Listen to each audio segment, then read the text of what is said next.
obboleessa koo lammii kee magaalaa fattaaloo obboleessa koo lammii kee magaalaa fattaaloo obboleessa koo lammii kee magaalaa fattaaloo obboleessa koo lammii kee magaalaa fattaaloo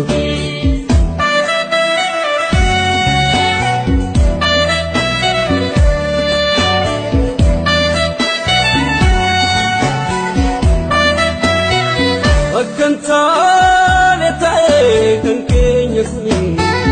alegaan nabbatee wal nu nyaachisuuni lammii koo baarsa qabna maalegaa dheekkamsi kuni lammii koo baarsa qabna maalegaa dheekkamsi kuni garaa tokko baanee maa wal keenya biyyoo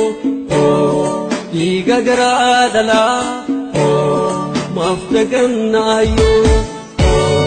yaa obboleessa koo dhiisitumsa diinaa haadhoo haadha tokko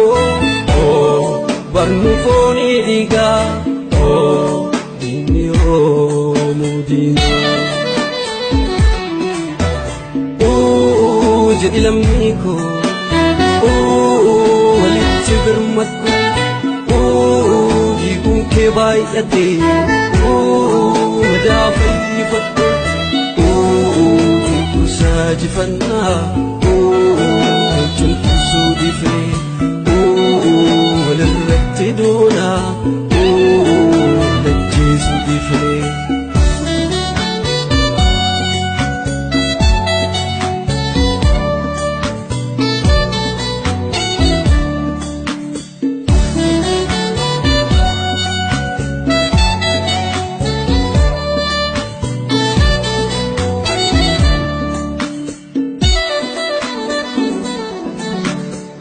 Bakkan buute jedhu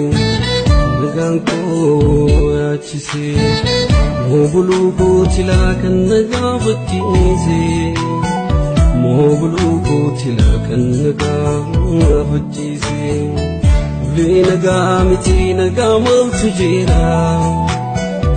eegal lammii dhabii abdii maalan jira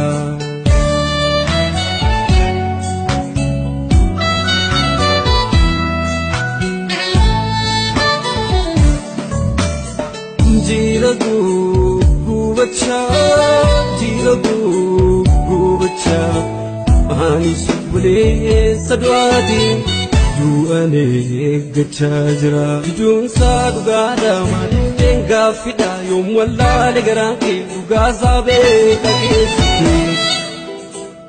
obboleessa koo lammii kee magaalaa fattaaloo obboleessa koo lammii kee magaalaa fattaaloo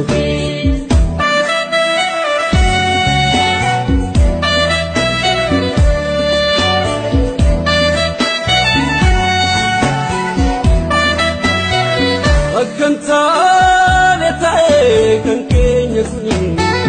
alegaan nabbatee wal nu nyaachisuuni lammii koo baarsa qabna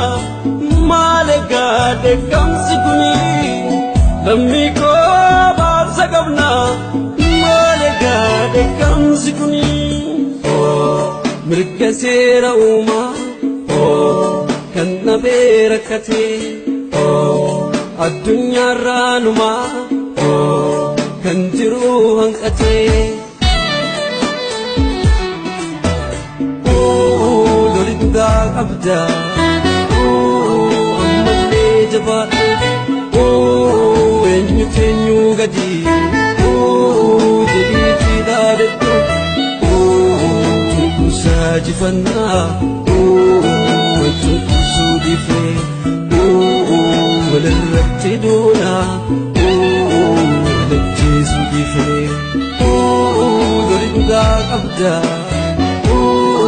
ammallee jabaadhu eenyu keenyuu gadi dhiitii dhaadhattu saajifannaa